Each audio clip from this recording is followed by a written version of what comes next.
A todos, buenos días para todos. Es un gusto, un placer desde la Cámara de Comercio Uruguay-Israel organizar esta webinar junto a CPA Ferrer, que nos invitó a participar y nos convocó. Y bueno, nosotros vimos que, dados nuestros objetivos de la Cámara, en el cual el principal es lograr incrementar y lograr viabilizar el intercambio comercial entre ambos países, vimos que esta webinar para nuestros socios y amigos y allegados a la Cámara puede ser de gran utilidad, dado los beneficios que otorga el decreto de inversiones, el cual ahora Leticia y Federico de CPA Ferrer nos van a exponer. También contarles que, bueno, dentro de la Cámara, a su vez estamos organizando otros eventos. El año pasado, que bueno, por la realidad de la pandemia y otros asuntos, no pudimos lograr, que era uno relativo al TLC que tenemos firmado Uruguay e Israel, que justo el año pasado se cumplían los 10 años y bueno, y abre algunas nuevas oportunidades en cuanto a cupos, en cuanto a nuevas medidas que se flexibilizan para viabilizar mejor el comercio. Así que bueno, después otro de los puntos que quería comentarle y aprovechar, y ya con esto termino la introducción, es que este año estamos analizando, junto con la Embajada de Israel, que tenemos su apoyo en esto también, bueno, y en todo nuestro funcionamiento, quizás analizando de ver la posibilidad de presentarnos o de participar en la Rural del Prado. Pero bueno, eso se lo vamos a estar comentando a todos los interesados de la Cámara y a quienes tengan el interés de acercarse, de poder participar, si la pandemia nos permite. Bueno, gracias a las noticias de ayer del presidente, que bueno, que estarían llegando ya las vacunas, así que ojalá que sea una realidad. La webinar básicamente, ahora lo van a explicar los expositores, pero va a tener una estructura en la cual van a presentar el marco teórico, y después van a ver algunos casos bien prácticos para que sea bien útil para ustedes, y vamos a tener una sección de preguntas y respuestas, que bueno, en el Zoom ya creo que todos, después de un año de pandemia, estamos acostumbrados, pero abajo tienen preguntas y respuestas que por ahí vamos a poder leerlas y responderlas online. Así que bueno, gracias a todos los participantes, y gracias a los socios, gracias a los amigos de la Cámara y a quienes se quieran sumar, estamos a disposición. Esta presentación también la vamos a compartir en todas las redes y entre nuestros socios y allegados a la Cámara. Así que muchas gracias, ya le cedo la palabra a Leticia y a Federico. Muchas gracias. Muchas gracias, Simón. Gracias, Simón. Un poco tal como lo estaba diciendo, buen día para todos. Vamos a hacer una presentación a efectos de que en primera instancia hablemos todos el mismo idioma.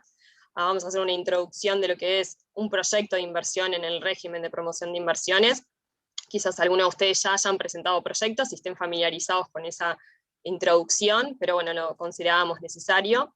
Y después lo que sí, ponerle foco a lo que es los beneficios transitorios. Más teniendo en cuenta el tema de plazos, que es fundamental una buena planificación para poder entonces maximizarlos, y bueno, después no llevarnos sorpresas negativas a la hora de una vez ya presentarlo y no poder maximizarlos y usarlos todos. Entonces, tal como les comentábamos, vamos a empezar. A ver si seguimos la slide. Perfecto. El primer punto es la evolución del régimen. Solamente para hacer un preámbulo, en realidad el régimen de promoción de inversiones siempre acompaña el ciclo económico en el cual se encuentra Uruguay. Desde su creación con la ley de 1998, en realidad era una normativa no tan clara o objetiva como sí después se fue estableciendo, con indicadores claves y transparentes a la hora de poder evaluar los proyectos de inversión.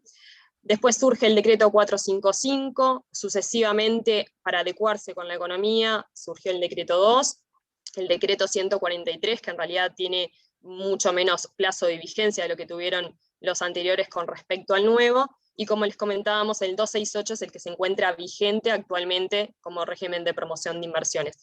¿Por qué traemos esta slide también? Porque no quiere decir que los demás dejen de estar vivos, ¿sí? Es decir, nosotros podemos presentar ampliaciones de decretos, de proyectos por decretos ya presentados, y además tenemos que seguir cumpliendo, ¿sí?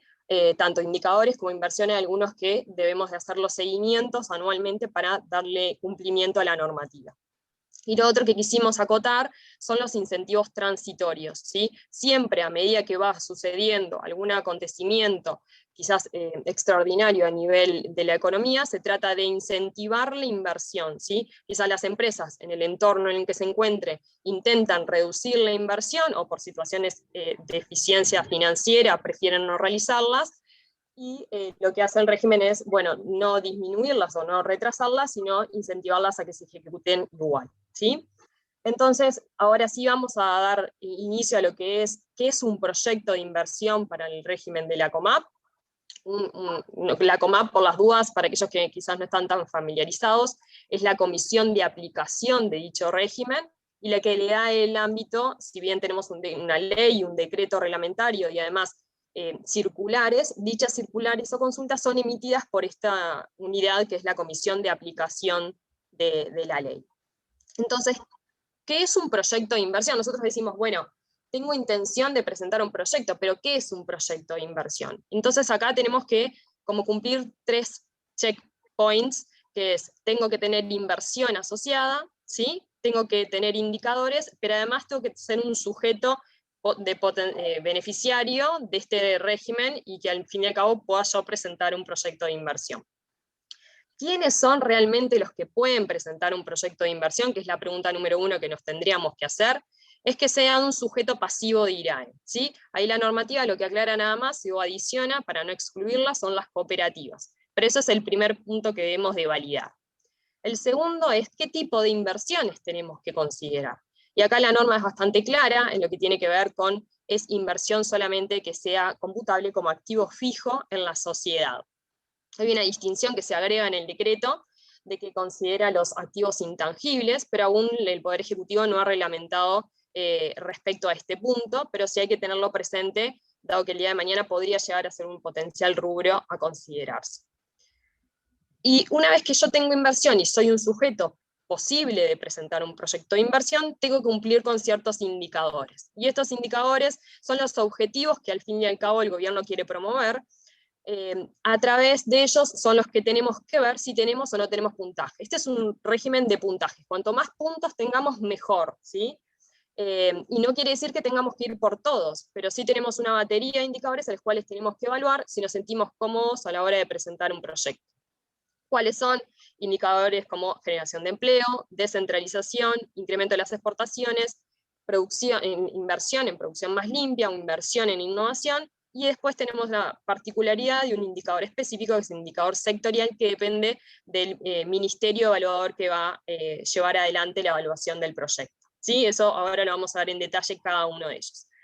Entonces, una vez que decimos cuáles son los beneficiarios, cuál es la inversión que puedo considerar y cuáles indicadores cumplo, voy a tener beneficios fiscales que va a ser interesante ver cuál es su uso para el día de mañana.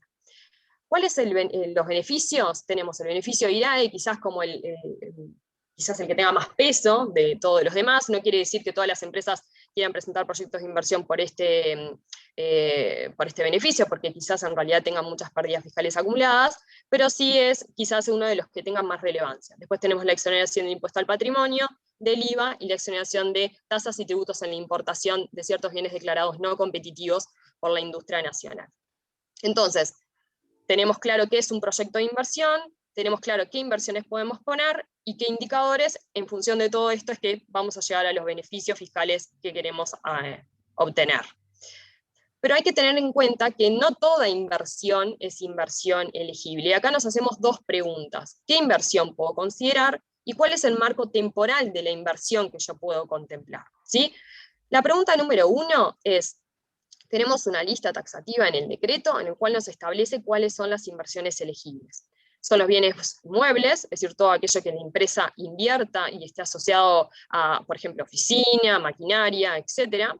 Construcción de bienes inmuebles en mejoras fijas, es decir, cuando nosotros en realidad alquilamos un local, por ejemplo, y hacemos mejoras, eso lo podemos considerar. Vehículos utilitarios, como decimos allí mismo en la slide, tenemos en el cuarto como activo biológico, específicamente se establecen los plantines y costos de los árboles y arbustos frutales plurianuales.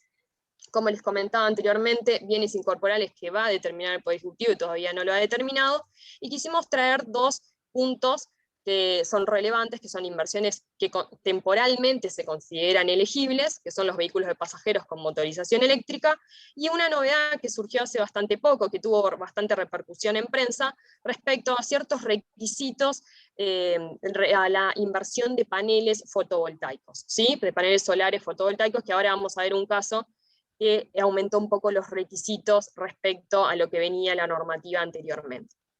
Un comentario importante. Sí. Perdón, un comentario importante, Sí, que justo lo está preguntando Andrés en el chat, es qué pasa con el software, ¿no? Con los intangibles. Entonces, en definitiva, el decreto nunca tuvo reglamentado cuáles eran los intangibles que se podían considerar. El decreto 455, que es el del 2007, el primero, tenía la potestad del Poder Ejecutivo para reglamentarlos, nunca lo hizo. En los decretos sucesivos, esa potestad se eliminó, ya los intangibles y el software quedaban por fuera, y ya no había posibilidad de reglamentación, y este nuevo decreto sí lo incorpora. Entonces, al momento no ha sido reglamentado. Hoy en día soluciones de software no podrían ser consideradas inversión elegible aún, pero entendemos que dada esta reconsideración nueva en el marco normativo, próximamente debería salir una reglamentación específica del Poder Ejecutivo en el cual especifique cuáles son esos bienes incorporales que puedan ser considerados. Con lo cual es como para comentar las novedades apenas surjan del Poder Ejecutivo. Exacto. A ver, lo importante ahora es que si vamos a la ventanilla única, la inversión de software no es elegible. Eso es como un punto claro de que hasta el momento es así. Otra cosa que no está dentro de la slide, pero quizás se lo pueden llegar a cuestionar, es inversión en casa-habitación. Por ejemplo, cuando tenemos una empresa en el sector ganadero, es muy común que tengan entonces dichas inversiones para las mejoras, lo que tiene que ver, no sé, todo lo que tenga que ser el equipamiento de la casa, eso no es inversión elegible. Después, otras cosas que queríamos comentarles, que tanto son equipos locales como importados, es decir, lo importante al fin y al cabo cuando es local, la compra plaza, va a ser en función de la factura correspondiente, y en el caso para bienes importados lo que se toma siempre es el bill of lading, que es el conocimiento de embarque a efectos de considerar desde cuándo se adquiere ese bien. Y bueno, y otra de las cosas que también queríamos mencionar, que no está en la slide, es el tema de que pueden ser nuevos o usados, es decir, no necesariamente el listado que tenemos en nuestra vista sean solamente nuevos. Los usados, lo únicamente que hay que tener cuidado es que no haya sido objeto de beneficios fiscales anteriormente, porque ahí sí la normativa expresamente establece que no pueden ser considerados, ¿sí? Esto es entonces un poco de qué tipo de inversión podemos considerar, y por supuesto, y remarco que tiene que ser activo fijo para la empresa, ¿sí? La segunda pregunta que nos tenemos que hacer es, ¿cuál es el marco temporal que me permiten incorporar de inversiones o ya ejecutadas o a ejecutar? De ya ejecutadas tenemos una opción que es bastante interesante y además también es relevante hacer una buena planificación de la presentación del proyecto, es que se puede considerar desde el inicio del ejercicio de presentación o los 6 meses previos a la presentación del proyecto. Les hago un ejemplo práctico. Por ejemplo, nosotros, imagínense un balance de cerrado ahora en febrero, ¿sí? Es decir, si nosotros presentamos ahora, en esta semana, por ejemplo, podemos considerar todo el ejercicio, mientras que en realidad pasa un día después, es decir, nos estamos al 1 de marzo y ya podemos considerar solamente los 6 meses previos. Es decir, conceptualmente, ¿qué tengo? Tengo un mes del ejercicio ya corrido, que no es ni un mes, ni pasó un día, ¿sí? Pero ahí la opción es mucho mejor, porque me lo permite considerar los 6 meses anteriores y no la del ejercicio. Espero haber sido clara, y si, bueno, si no, quizás después nos pueden preguntar en preguntas y respuestas, pero conceptualmente hay que tener cuidado en qué fecha estoy parada, y además cuándo ejecuté las inversiones, para poder captar la mayor inversión ya ejecutada posible, ¿sí?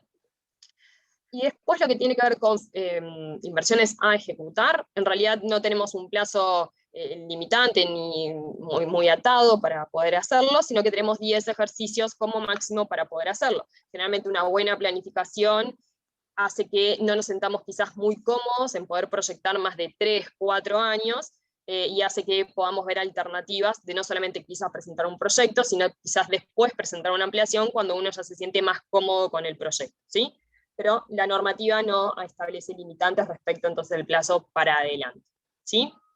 Entonces, ya entendimos quiénes pueden presentar, qué inversiones puedo contemplar, y les habíamos mencionado la novedad respecto a los paneles, y que queríamos traerlo solamente por la importancia que implica.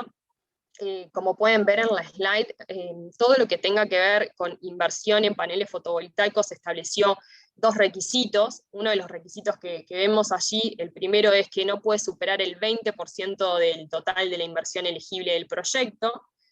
Y el segundo, que es bastante importante dada la situación en la que las empresas se encuentran actualmente, es que requiere 2 puntos ponderados del empleo. Esto del 2 puntos ponderados, guárdenselo en la memoria, y ahora Fede les va a explicar un poco qué es esto de los puntos.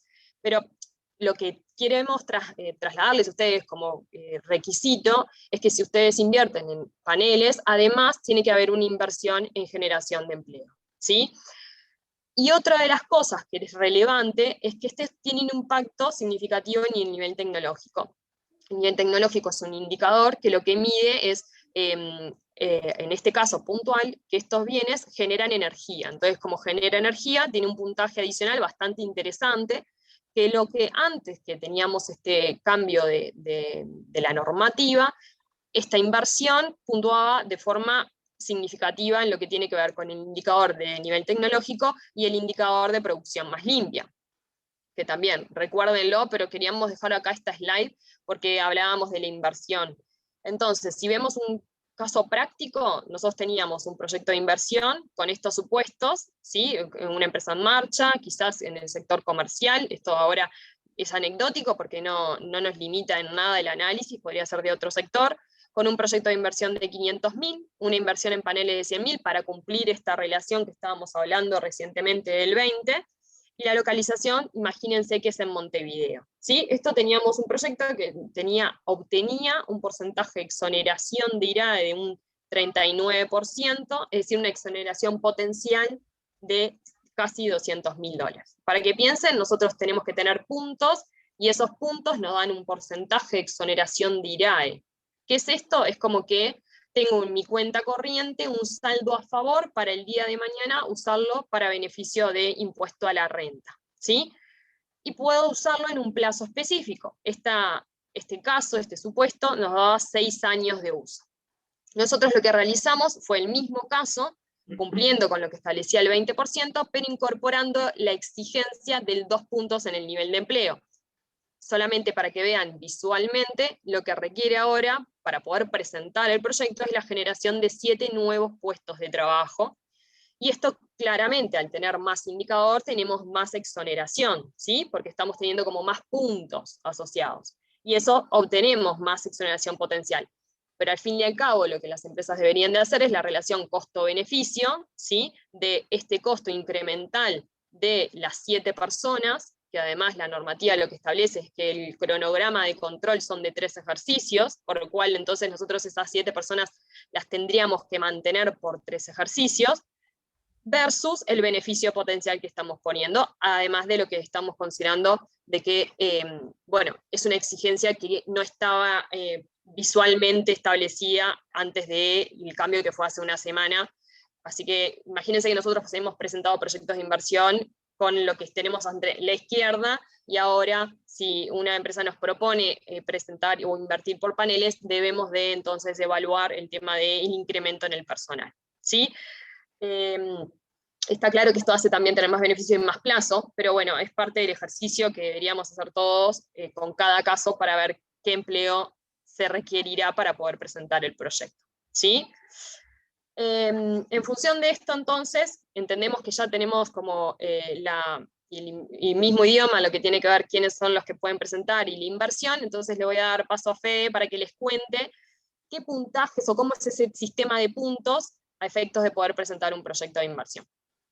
Exacto. ¿Cuál es la lógica de lo que Leti comentaba anteriormente sobre los paneles? Y me retrotraigo además a un cambio normativo que hubo sobre fin de año sobre vehículos eléctricos, que en realidad el foco de este nuevo decreto que propuso el gobierno es aumentar la cantidad de empleo. Como decía Leti al inicio, los marcos normativos se van adaptando a la realidad de la economía, y la realidad de la economía en esta situación de pandemia es que hubo una caída importante en el nivel de actividad, una caída importante en las tasas de empleo. Entonces, el foco del gobierno está en la recuperación de los puestos de trabajo. Eso se ve evidenciado en esta matriz de indicadores, donde el que tiene mayor peso es justamente el indicador de generación de empleo. Y lo que han comentado las autoridades del Poder Ejecutivo, del Ministerio de Economía específicamente, es que no se han visto tan directamente relacionado este aumento de generación de empleo en los proyectos presentados, sino más bien que hay una cantidad de proyectos presentados que iban específicamente con paneles solares de energía fotovoltaica o con incorporación de vehículos de pasajeros de energía eléctrica. Entonces, en realidad, han puesto como algunas limitantes y encasillado esos indicadores a efectos de que efectivamente se cumpla el objetivo que promueve el decreto, que es la generación de empleo. Por eso es que justamente entonces surgen estos dos cambios que hacen que el empleo tenga otra vez más preponderancia y que para poder obtener el puntaje por paneles solares o con vehículos eléctricos, que en definitiva es simplemente hacer la inversión y ejecutar lo que te habías comprometido, bueno, que además tengas que por lo menos tener algo de empleo y lograr ese objetivo de fondo que tiene el decreto. Dicho eso, como ven aquí están los indicadores que Leti había comentado al principio, y cada uno tiene una fórmula de cálculo distinta, a través de la cual se obtiene un puntaje, y ese puntaje tiene un ponderador en la matriz.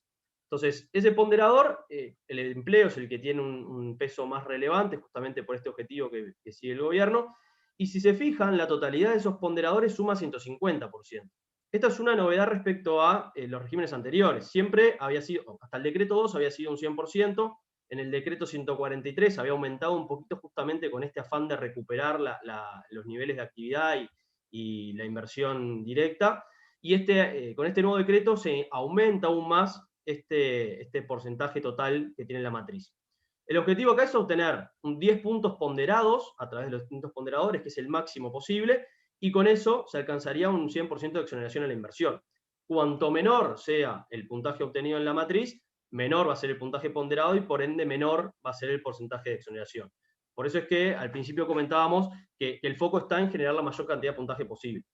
Generar la mayor cantidad de puntaje posible siempre y cuando tengamos renta suficiente como para absorber ese beneficio que obtenemos. Si en realidad tenemos una renta fiscal proyectada, y por eso es importante lo que es la planificación financiera y tributaria al momento de presentar un proyecto, deberíamos hacer el break-even o el punto de equilibrio de cuánto me conviene comprometerme a indicadores a efectos de poder absorber esa renta futura con el beneficio de impuesto a la renta. Acá, en definitiva, la generación de empleo, lo que va a depender es el empleo incremental que generemos nosotros sobre el total de inversión en unidades indexadas elevado a 1/3. Entonces, si invertimos determinado monto en lo que es considerado inversión elegible, vamos a tener que tener una cantidad de empleo por encima de la que hayamos tenido en los 12 meses previos a la presentación del proyecto, o en los 12 meses previos a la última factura que tengamos como inversión ya ejecutada, y comprometernos durante 3 años a mantener esa cantidad de empleo. En el caso de exportaciones, hay distintos rangos a partir de la inversión. Por ejemplo, ahí tenemos un rango que va de $350.000 aproximadamente a 1.4 millones, y para que nos den un punto sin ponderar, si estamos dentro de ese rango, necesitamos incrementar nuestras exportaciones en $250.000, y por cada 125.000 adicionales nos van a dar un punto extra.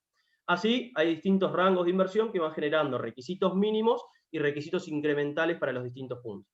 Acá, por ejemplo, algo que estábamos viendo a nivel de las exportaciones de Uruguay a Israel, tenemos que casi el 90-95% es carne, materias primas, granos, arroz, cítricos. Entonces, en definitiva, si sus empresas exportan ese tipo de producto, o exportan cualquier otro tipo de producto en definitiva, y tienen previsto en los próximos 3 años incrementar ese nivel de exportaciones, este es un indicador atractivo por el cual pueden puntuar y obtener el puntaje para llegar al mínimo requerido en la matriz. Descentralización es donde esté localizado el proyecto a nivel país. La gran innovación de este nuevo decreto es que incorpora Montevideo nuevamente con puntaje para el indicador. Antes Montevideo había sido quitado, pero dada el criterio que se tomó para definir en este nuevo decreto cuál es el puntaje que se otorga a cada departamento, es la tasa del empleo, la caída registrada en la tasa del empleo en la encuesta continua de hogares del 2019, y a partir de ahí es que se detectó que Montevideo sí tuvo caída de empleo y por ende se lo pondera. Y se pondera en Montevideo 6 puntos a nivel de todos los barrios del departamento. Ese es otro cambio respecto a lo que era el decreto 2, que ahí sí estaba considerado Montevideo, pero tenía puntajes diferenciales por barrio.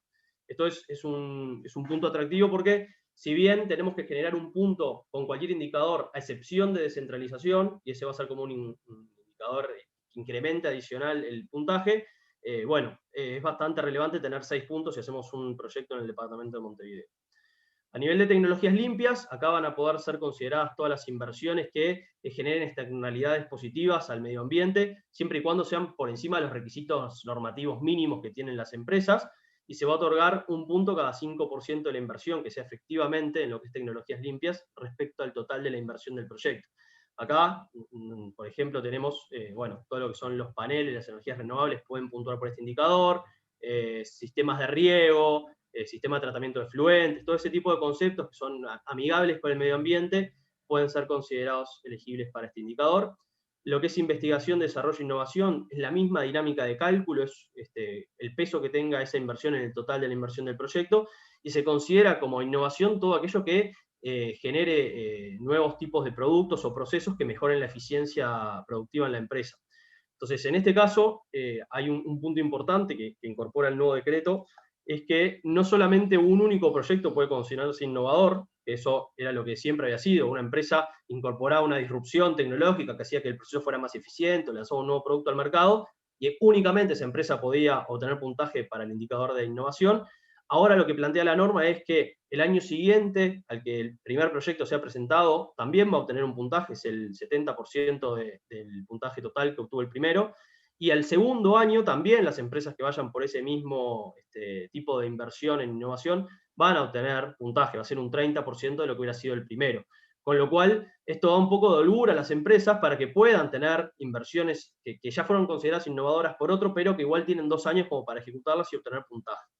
Y por último, el indicador sectorial, esto va a depender del sector de actividad de la empresa. Las empresas de servicios van a ser evaluadas por el Ministerio de Economía, van a tener su set de indicadores, las empresas ganaderas o del sector agro van a ser evaluadas por el Ministerio de Ganadería, las empresas industriales que tienen procesos productivos van a ser evaluadas por el MIEM, y cada uno va a tener sus distintos tipos de indicadores sectoriales. Lo importante acá, que es lo que se mencionaba anteriormente con los paneles, es que cuando se hacen inversiones en paneles, la generación de energía que surge a través del panel es considerada transversal a todos los ministerios, con lo cual una empresa del sector comercial puede obtener un indicador que se llama nivel tecnológico del producto elaborado, pues al generar energía, que es un producto de manufactura alta, como le llama el Ministerio de Industria, puede ser elegido por cualquier ministerio que sea el evaluador del proyecto. ¿Y qué es lo relevante de todo esto? Que como mínimo tenemos que tener un punto en la matriz. Ese punto, como decía, puede estar generado por la suma de indicadores a excepción de descentralización. Podemos juntar un punto con generación de empleo solamente, un punto con generación de empleo y tecnologías limpias. Podemos hacer el mix que querramos, pero siempre alcanzando el mínimo y que el de descentralización sea un incremental respecto a eso. Y en el caso de empleo y exportaciones tenemos que mantener por 3 años el compromiso que asumamos de contratación de personal o de compromiso a nivel de exportaciones. En el caso de lo que es la inversión en tecnologías limpias o en innovación, simplemente haciendo la ejecución, incorporando los bienes que nos comprometimos ya es suficiente. Sí es importante que tenemos que mantenerlos en el activo fijo de la empresa por su vida útil, o si es mayor a 10 años, por 10 años, pero esa es la restricción que tenemos que tener en cuenta. El empleo y las exportaciones son los únicos que generan un poco más de riesgo, pues durante 3 años tenemos que ir monitoreando que no nos hayamos desviado. Ahí, un punto importante y que hace más flexible la presentación de proyectos es que se redujo de 5 a 3 años este requisito de compromiso. En los decretos previos era durante 5 años el compromiso que se debía asumir, con lo cual generaba un poco más de riesgo, incertidumbre en la situación que pueda enfrentar la empresa a 5 años. Capaz que a 3 es más fácil proyectar cómo vamos a tener el nivel de exportaciones o cómo va a estar el nivel de actividad, por lo cual requeriríamos empleo. A 5 ya hacía un poquito más difícil la proyección. Y además, acá lo que tenemos que hacer es durante 3 años presentar los controles de seguimiento, pero ya no están los controles intermedios, que antes teníamos en el año 2 y en el año 4, hitos como de control específico de COMAP, donde si no habíamos cumplido, había una pausa en el uso de beneficios o eventualmente devoluciones, con lo cual, al cabo de los 3 años podemos ver si efectivamente cumplimos o no. Si estuvimos por encima, podemos repuntuar y reliquidar a favor beneficios que debiéramos haber utilizado por haber generado más de lo comprometido. Si estamos por debajo y utilizamos más beneficios, vamos a tener que reliquidar en contra, digamos, y devolver los beneficios indebidamente utilizados, pero dan mayor margen de maniobra a los efectos de ir viendo ese cumplimiento, cómo se va dando, y en el año 3 poder tomar alguna decisión de incrementar un poco más lo comprometido a efecto de cumplir con el promedio de los 3 años, o bueno, en tal caso, si ya estamos por arriba, reliquidar a favor. Estas son como las grandes particularidades a nivel de indicadores. El último punto, como decíamos, tenemos sujetos que pueden presentar proyectos, cuáles son las inversiones elegibles, cuáles son los indicadores. Entonces, en definitiva, ¿a qué beneficios puedo acceder? El beneficio de IRAE es justamente a partir del puntaje. Ahora vamos a ver cómo es que se calcula el porcentaje que obtengamos de exoneración. Y aquí, cuanto más puntaje tengamos, mayor porcentaje vamos a poder acceder y a un mayor plazo. El impuesto al patrimonio es una exoneración efectiva, se considera como activos exentos los bienes muebles por toda la vida útil que incorporemos al proyecto, y en las inversiones en bienes inmuebles, que sea hasta todo lo que es obra civil, va a ser considerada exenta durante 8 años si es en Montevideo y 10 años si es en el interior del país. En el caso del IVA, la gran incorporación que tiene este nuevo decreto es que no va a ser únicamente para la obra civil, como era antes, sino que además va a ser el IVA sobre los bienes muebles también. Esto es vía certificado, ¿no? Es como el régimen de exportadores. Nosotros vamos a hacer la inversión, no vamos a pagarle el IVA a la constructora, por ejemplo, si es una obra civil, vamos a darle los certificados una vez que esté aprobada la resolución del proyecto, y el proveedor va a poder hacer pago de ese IVA a compras con el certificado que le hayamos, de su IVA a ventas, con el certificado que le hayamos dado a nosotros. Y en el cuarto beneficio, que es la exoneración de tasas y tributos a la importación, esto es para todos aquellos bienes muebles y materiales destinados a obra civil que sean declarados no competitivos con la industria local. Aquí, las empresas, cuando vayan a hacer importaciones de bienes, si no se fabrican a nivel local, lo que se hace es un procedimiento que se arma como el listado de los bienes que se van a ir incorporando, se presenta ante la ventanilla única de comercio exterior, que se da vuelta con todas las cámaras asociadas a la Cámara de Industria, evalúan si alguno elabora algún ítem similar al que se planea importar, y si no hay ninguno que elabore algo similar, se otorga la exoneración a la empresa. Cuando llega el bien a territorio local, a zona franca, mejor dicho, se hace la importación definitiva, si ya está la resolución del expediente, y en caso que no esté la resolución aún, lo que se puede hacer es una admisión temporaria. Esto genera algunos costos por todo lo que son las garantías que hay que tener en el trámite hasta que se obtenga la resolución, la importación definitiva, pero en definitiva, lo importante aquí es que se pueden incorporar y se pueden importar los bienes sin el pago de todas estas tasas y tributos a la importación, con lo cual es un beneficio importante si somos una empresa que esté pensando en hacer importación de bienes. ¿Cuál es un punto final respecto a los beneficios? Que en el caso del impuesto al patrimonio y la devolución del IVA, simplemente alcanzando un puntaje mínimo y las tasas de tributos a la importación, ya accedemos a ellos tres sin ningún tipo de compromiso adicional. Sí, obviamente tenemos que lograr el puntaje al cabo de los 3 años y que no caiga el proyecto, pero presentándolo y alcanzando el puntaje ya automáticamente accedemos a ellos. El único que va a ser variable en función de los compromisos y de la inversión va a ser la exoneración de IRAE, que ahora en la siguiente slide le vamos a comentar cómo es que se calcula. Aquí, a nivel de IRAE, lo que tenemos es que el puntaje, como habíamos visto, va a depender de la matriz de indicadores, y si alcanzamos el mínimo punto exigido, vamos a tener un 30% de exoneración. Aquí la realidad es que este escenario no se debería dar nunca, porque en realidad, si llegamos al mínimo punto con la suma de indicadores, le vamos a sumar descentralización, porque todos los departamentos del país tienen un puntaje, con lo cual siempre vamos a estar un poquito por arriba del 30%.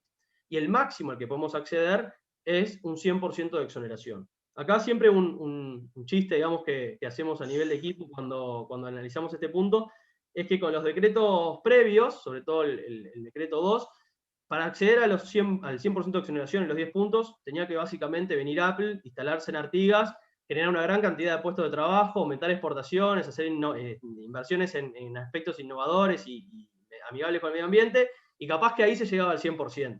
Con estos cambios normativos, el aumento de los ponderadores en la matriz, que ahora es 150%, y además la facilidad que ahora tiene, por ejemplo, el empleo, que da un mayor puntaje, es más fácil llegar al 100%. Capaz que no tan cercano al 100%, pero sí hemos visto varios proyectos que entre un 70 y un 80% alcanzan.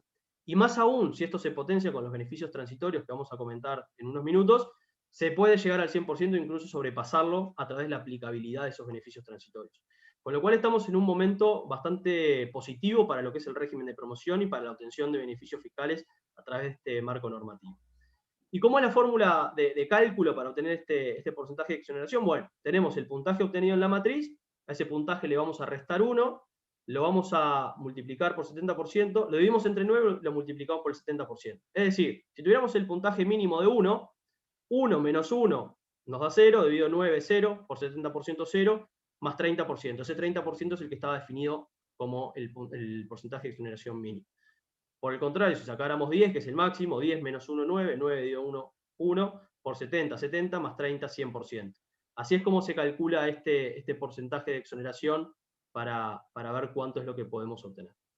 ¿Cuál es el plazo para utilizar el beneficio? Bueno, va a depender del puntaje obtenido, y para el puntaje obtenido hay distintos rangos, digamos, de límites de plazo, a través del cual podemos calcularlo.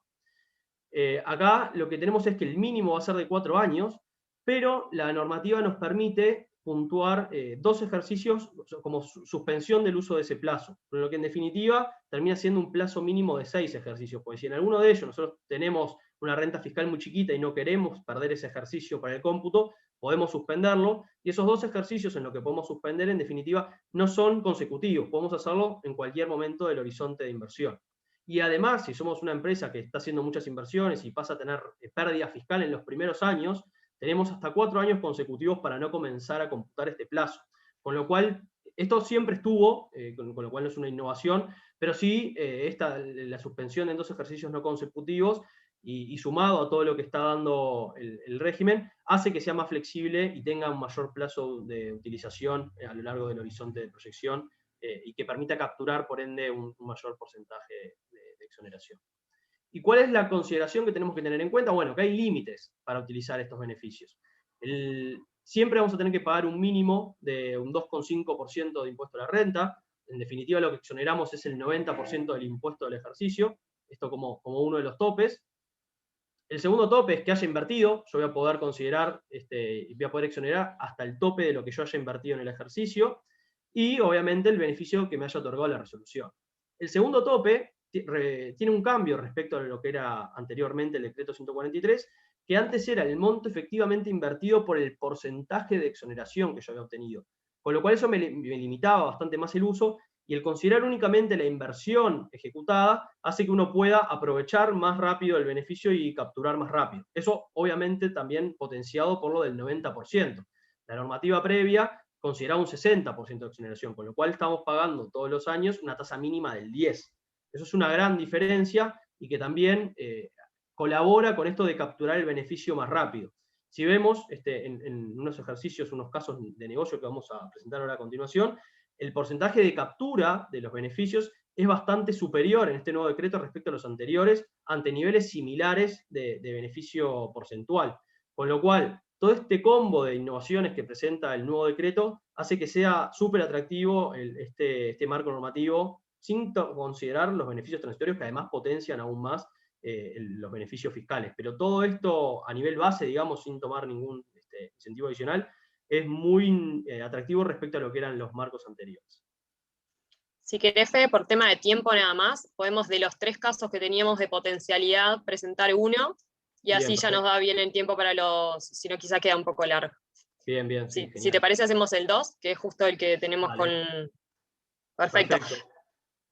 En este caso es un ejemplo, es el mismo que veníamos hablando al principio. Es una empresa en marcha del sector de actividad comercial, que va a tener $500.000 de inversión. Acá lo que le sumamos es que va a tener puestos de trabajo, va a ir por el indicador de generación de empleo. La localización va a ser en Canelones, a diferencia de lo que habíamos visto en el de Paneles, esto es en Canelones, no Montevideo, y tiene una renta fiscal esperada de $150.000 anuales. Entonces, haciendo la matriz de indicadores, cargando la información de inversión y de empleo y descentralización, llegamos que el porcentaje de exoneración sería un 65,7%. Eso nos da una exoneración de $329.000 sobre los $500.000 que se van a invertir, y lo podemos utilizar en un plazo de 11 años. Entonces, si acá tenemos en el gráfico a la derecha los distintos porcentajes de exoneración que se podían obtener con la matriz, y los distintos niveles de captura del beneficio. Entonces, con el decreto 455 teníamos simplemente un 29,2% de porcentaje de exoneración, que se lograba capturar todo en el plazo que nos daba el régimen. En los decretos intermedios, como ven, va aumentando un poquito el porcentaje de exoneración, pero no tan significativo. Y con este nuevo decreto, ahí sí, el empleo, que pesa mucho en la matriz de indicadores, como es por el que mayor peso tiene en este caso específico, donde se generan 15 puestos para una inversión de $500.000, que no es tan alta para lo que es el mix de inversión y empleo cuando se hace el cálculo, hace que saltemos a más del doble de lo que era con el decreto 455, y este plazo de 11 años y la tasa de exoneración del 90% hace que lo podamos capturar todo en un periodo de tiempo muy corto. Con lo cual, simplemente este gráfico es para mostrar la potencialidad de este nuevo decreto, como tenemos, además de más beneficio, mayores niveles de captura del beneficio, y podemos efectivamente hacer uso de todo lo que obtenemos, obviamente dependiendo de la renta fiscal. Esto es simplemente un ejercicio simplificado, donde la renta es $150.000. En el caso de ustedes, cuando estén evaluando presentar un proyecto, deberíamos analizar cuánto es la renta proyectada a partir del beneficio que estimamos que se pueda obtener con los supuestos de inversión e indicadores que contemplen. Pero bueno, es como una primera aproximación, y lo que vamos a poder ver a continuación es cómo esto se ve potenciado además por los beneficios transitorios que Leti les va a comentar. Perfecto, buenísimo. Pasamos en realidad porque teníamos 2 casos más para dar la potencialidad, pero por temas de tiempo y además nosotros lo que queríamos darle fuerza era a los beneficios transitorios, así que por ello es que pasamos por rápido 2 slides más. Entonces, ¿cuáles son los beneficios transitorios que tenemos en nuestra cara y tenemos que conocerlos y poder aprovecharlos? El primer beneficio que queremos destacar es el que tenemos a la izquierda de la slide, que es el beneficio sobre el porcentaje de exoneración, que recién les aclaró Fede cómo era el tema de su cálculo en función del puntaje y cómo esa cuenta corriente a favor la tengo yo para el día de mañana hacer uso en un determinado plazo. Lo que nos establece la normativa, que los proyectos que vamos a presentar o hayamos presentado hasta el 31 de marzo, inclusive, se incrementa este porcentaje de exoneración en un 20%. Es decir, si nosotros hacemos los cálculos, un puntaje, tenemos un 30% de exoneración, que era el mínimo que vimos recién, tenemos un 36% de exoneración potencial a ser aplicable a dicha inversión. ¿Sí? ¿Qué establece como condición la normativa a efectos de poder hacer entonces este incremento del 20%? Es que las inversiones que nosotros ejecutamos hasta el 31 de diciembre del 21 tienen que representar como mínimo el 75% del monto total que nosotros hayamos presentado. ¿Sí? Al fin y al cabo, lo que se espera es que adelantar las inversiones, es decir, no te voy a dar beneficio por si haces inversiones de acá a 5 años, sino que requiere la concentración en este periodo de tiempo. Está claro además que en el caso de no cumplir, porque dado que nosotros podemos hacer uso de beneficio y después al 31 de diciembre vemos que no llegamos al 75, está claro que debemos de reliquidar los tributos indebidamente exonerados. Ahí la normativa lo que establece es que no tiene que hacerse con multirrecargo, es decir, es sin incorporación de estos 2 conceptos, pero sí actualizado la evolución de la UI. ¿Sí? Entonces, como gran resaltador de este tema es que son para los proyectos presentados hasta el 31 de marzo del 21. ¿Sí? Es decir, nosotros si bien estamos ahora en febrero, lo que queríamos transmitirles es que más allá de la fecha de presentación, hay tiempo suficiente para poder presentar un proyecto de inversión, es decir, tenemos cerca de un mes, hemos presentado, es viable poder presentar un proyecto en 2 semanas, así que en realidad más allá de que quizás se pusieron un poco nerviosos, el espíritu es no transmitirle que es imposible, sino que en realidad estamos a tiempo para poder presentar un proyecto de inversión. Ese es el primer punto del beneficio transitorio respecto al porcentaje de exoneración. El segundo punto, y que además es acumulativo, que eso también es importante destacar, es que dan incentivos a las inversiones que se realicen en cierto periodo de tiempo. Lo mismo, es decir, esto lo que está tratando de hacer es, bueno, si las empresas ante la situación económica decidieron disminuir su monto de inversiones, en realidad les damos un incremento, un plus, a efectos de que sean computados como más monto ejecutado. ¿Sí? En ese caso, en realidad, el periodo de tiempo que determinó la normativa respecto a qué incremento se le va a dar son desde las inversiones desde abril del 20 hasta marzo del 21, mismo plazo en lo que tiene que ver con el límite de la cota superior, que computan por el 150% del monto correspondiente a efectos del uso para IRAE. ¿Sí? Eso quisimos aclararlo por las dudas porque no es para efectos del IP, sino que es para el uso respectivo de la exoneración del IRAE. ¿Sí? Entonces, tenemos por un lado el incremento sobre el porcentaje de exoneración y el otro sobre la inversión que yo ejecute. Y otra es una novedad, que también es importante comentarla, que es respecto a qué hacemos en este ejercicio, que fue un poco, en estos ejercicios en el periodo de tiempo que con el COVID quizás que tuvimos impactos negativos en nuestros resultados. Lo que establece la normativa, que para los ejercicios finalizados entre abril y el 31 de marzo, podemos tener dos opciones, es decir, dos opciones y tenemos que elegir una de ellas, ¿sí? Una es suspender por un año el plazo de exoneración de IRAE. ¿Se acuerdan que Fede les comentó? Tenemos un puntaje, ese puntaje lo aplicamos en una fórmula y obtenemos un plazo. Bueno, ese plazo es para el uso del beneficio. Dado que este ejercicio fue bastante atípico para la mayoría, es decir, quizás hay sectores que se vieron más impactados que otros, podemos suspender este año del ejercicio correspondiente a ese periodo, podemos suspenderlo o en su caso utilizar como tope el 90% de IRAE, que es lo que estaba estableciendo Perico respecto a cómo es el decreto 268, pero acuérdense que los decretos anteriores las tasas eran distintas, el decreto 2 teníamos el 60, como también les comentamos. Entonces en realidad es un beneficio a efectos de que en estos ejercicios las empresas no se vean tan perjudicadas con respecto al tema del COVID en los resultados fiscales, ¿sí? Nosotros, ¿qué es lo que vamos a mostrarles ahora? Vamos a mostrarles el impacto del incentivo transitorio 1 y el incentivo transitorio 2. Vamos a ver un caso como que si presentábamos solamente a efectos de cumplir con los requisitos del beneficio transitorio 1, después solamente es el caso del 2, y después el acumulado y un acumulado parcial para que vean sus efectos, ¿sí? En lo que tiene que ver con las nuevas disposiciones IRAE, en realidad para hacer un buen ejercicio tenemos que tener una renta real del ejercicio, ver qué proyecto de inversión tenías o qué decreto tenías para ver qué tasa te aplicaba, etc. Así que si el día de mañana les dé interés saber cómo les impacta esto en sus potenciales rentas, en realidad quizás tenemos que tener información de la renta real de este ejercicio para ver si vale la pena o no suspender y usar el 90%, ¿sí? Entonces, vamos a concentrarnos en el incentivo 1 y en el incentivo 2, ¿sí? Entonces, como les comentábamos, si tenemos un proyecto de inversión, que vamos a presentarlo antes del 31 de marzo, quisimos dejar como una línea del tiempo allí abajo, en la parte inferior derecha, ¿cuál es el caso que planteamos? Vamos a presentarlo antes del 31 de marzo, podemos, pero las inversiones las vamos a ejecutar desde el 31 de marzo en adelante al 31 de diciembre. Como se recuerdan, el plazo o el periodo por el cual nosotros tenemos el incentivo del incremento de las inversiones era hasta marzo.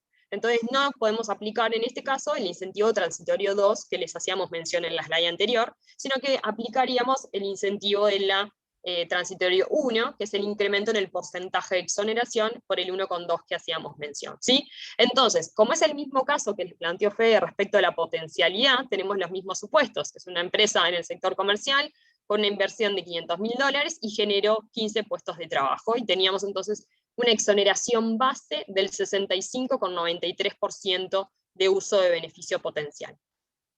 Debido a esto, y debido a que entonces cumplimos con la normativa de efectos de aplicar el beneficio transitorio, el porcentaje de exoneración potencial pasa a ser un 79,12%. Como ven, es significativo el incremento que tenemos y no tenemos que acotarnos a un periodo de tiempo específico de la inversión, pero sí queríamos mostrarles entonces el incentivo transitorio aislado de lo que puede hacer entonces invertir ahora en un periodo más acotado que sería como de marzo, ¿sí? Como ven, entonces, aquí lo relevante es que tenemos entonces más porcentaje de exoneración y más beneficio potencial para ser usado en el mismo plazo, ¿sí? Eso es importante, que el plazo no se ve modificado. Entonces, no sé si Fede te parece acotar algo más, pues si no, si pasamos al segundo punto. Bajo este escenario, simplemente presentar el 31 de marzo o el 1 de abril tiene un diferencial de casi $70.000 de beneficio para la empresa, con lo cual, justamente remarcar esto de aprovechar y presentar antes de marzo si tenemos algún proyecto en carpeta, porque en definitiva tiene impactos relevantes a la hora de obtener los beneficios. Exacto. El segundo punto, entonces, o el segundo beneficio transitorio que queríamos traerles, en realidad es sobre el mismo caso base, para que vean la potencialidad de este beneficio transitorio aislado, ¿sí? Hacemos el ejercicio como que invertí todo hasta marzo, pero lo presenté, como decía Fede, en 1 de abril, ¿sí? En realidad no me acoté al aplicar el primer beneficio transitorio que hacíamos mención. En este caso, como les recordamos, en realidad es un incremento del 1,5, ¿sí? Porque era un 150%. está claro que la potencialidad de invertir en este periodo de tiempo es mayor al porcentaje de exoneración que vimos anteriormente, que era el 1,2, ¿sí? Pasamos entonces de un 65%, que es en el escenario base, a un 98,90% de exoneración. En este caso, no se ve modificado el porcentaje en la exoneración potencial en sí, como vamos a decirlo por la normativa propiamente dicha, pero sí a efectos de entonces hacer el uso tenemos una exoneración potencial por el cómputo de las inversiones adicionales por ese periodo de tiempo que las ejecutamos a marzo, ¿sí? Y respecto al parcial que queríamos mostrarles, es decir, una conjunción de qué pasa si lo presento antes de marzo, y en este caso en realidad lo presentamos, hicimos todas las inversiones antes del 31 de marzo, sería como el óptimo, ¿sí? ¿Por qué? Porque tenemos la conjunción de los dos beneficios transitorios. Tenemos el incremento del 20% del porcentaje de exoneración, y a las inversiones las computo por el 150. Y en este caso, podríamos decir lo que es el mundo ideal, porque tenemos la maximización, llegamos entonces a un 118,67% de exoneración correspondiente para el proyecto de inversión en el plazo que estábamos establecidos en el escenario base, ¿sí? Y por último, es decir, efectos de visualizar entonces el beneficio transitorio en lo que tiene que ver de forma parcial, porque quizás no son los extremos los que tenemos que tomar en cuenta, es, bueno, tengo ejecución, me baso de vuelta en el diagrama, en la línea del tiempo que tenemos a la derecha abajo, en la línea del tiempo presento el proyecto de inversión en 31 de marzo o en 31 de marzo, ejecuto el 50% de las inversiones en ese periodo de tiempo, pero ejecuto el restante 50% hasta el 31 de diciembre,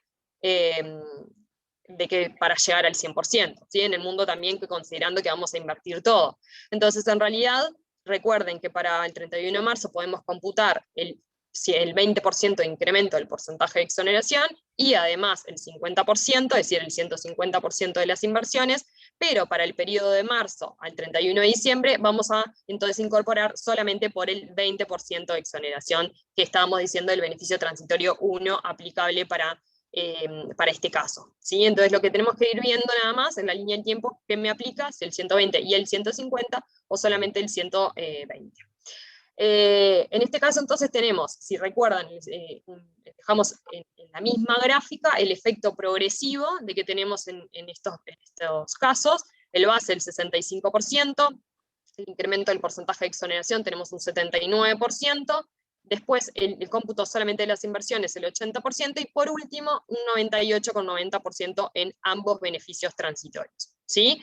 Entonces al fin y al cabo, acá lo que no pusimos es como el óptimo que vimos recién, el 118, pero al fin y al cabo mostrarles que es importante entonces una buena planificación de cuándo ejecuto, porque si al fin y al cabo estas inversiones las íbamos a realizar, es decir, si tenía una planificación de que en el periodo del ejercicio iba a tener estas inversiones ejecutadas, bueno, quizás adelantar inversión amerita a efectos de ver la potencialidad que tiene el proyecto en efectos de IRA. Está claro que, por supuesto, que hay que analizar entonces también los beneficios de IP y así sucesivamente para ver en su conjunto cuál es el beneficio global, siempre para ver la relación como costo-beneficio del proyecto. Pero al fin y al cabo, lo relevante acá es trasladarles a ustedes la inquietud de que quizás tenían una buena planificación de las inversiones a realizar en el ejercicio, el cuándo es bastante relevante, y además también la presentación del proyecto a efectos de entonces maximizar a efectos de la renta, de qué beneficio potencial queremos obtener para el día de mañana.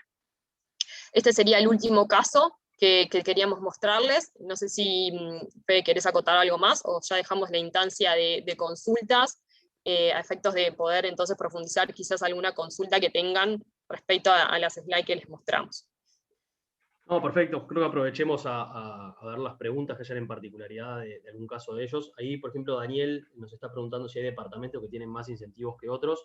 Acá la única diferencia que hay a nivel de puntaje entre departamentos es a nivel de indicador de descentralización. Con lo cual, sí, hay, por ejemplo, Paysandú, Tacuarembó y Colonia tienen 10 puntos, y de ahí hacia abajo hasta Flores, La Valleja, Soriano, Durazno y Rivera, que tienen 4. Con lo cual, ahí dependiendo del departamento donde estén previendo hacer inversiones, es el puntaje que van a obtener, y eso va a terminar pegando obviamente en la matriz, y la matriz en el porcentaje de exoneración. Correcto. No sé si tienen alguna más.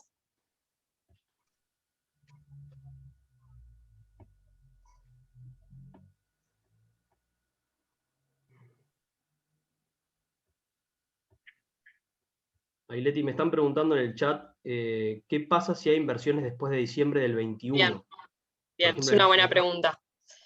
En realidad, las inversiones del 31 de diciembre para el 21, que sería este periodo en el plazo, no computan los incrementos, ¿sí? Es decir, lo que dice la normativa es que establece que se aplica el incremento del 120% a las inversiones que se ejecuten hasta el 31 de diciembre del 21. Entonces, todas las inversiones posteriores a esa fecha, si nosotros hiciéramos otro ejemplo práctico, en realidad a esas inversiones no tiene adicionales. Va por el base, que sería el 65,93% que tenemos acá establecido como escenario base.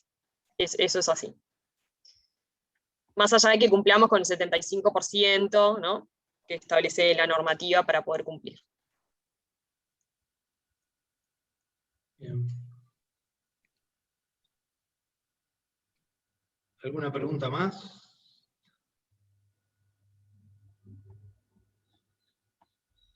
Acá les dejamos igual nuestros mails por cualquier consulta, y por supuesto las órdenes para lo que sea necesario comprender. Bien. Fede, ¿tenés alguna pregunta más en el chat? Si no, ya... No tenemos mano. Bueno, ¿les parece ir cerrando? Bueno, desde la Cámara de Comercio Uruguay-Israel, les agradecemos esta presentación clara, entiendo clara, y lógicamente, como dijimos, vamos a compartir esta presentación, y bueno, para todos nuestros socios, amigos, allegados a la Cámara, les dejamos el contacto de Federico y Leticia para que puedan hacer cualquier consulta de cualquier índole. En especial, como dijeron, si están pensando en hacer inversiones, importaciones, también exportaciones, hay que analizarlo porque, por lo que vimos, hay interesantes beneficios fiscales. Así que bueno, muchísimas gracias a todos, gracias a ustedes, Leticia y Federico, y a CPA Ferrer por coorganizar esta webinar con nosotros, con la Cámara. Así que bueno, los esperamos en otras instancias, de otras actividades a socios y amigos. Y bueno, muchas gracias de mi parte, de la parte de la Cámara. No sé, Fede, Leticia, si quieren decir algo.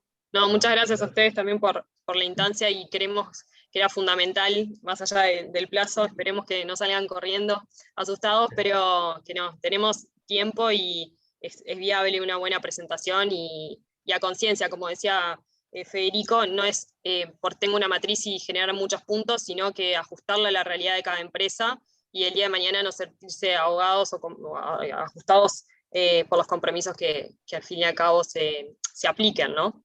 Así que lo mejor siempre es pensar bien en cada una de las empresas para maximizarlo a su realidad. Bien. Muchas gracias. Gracias.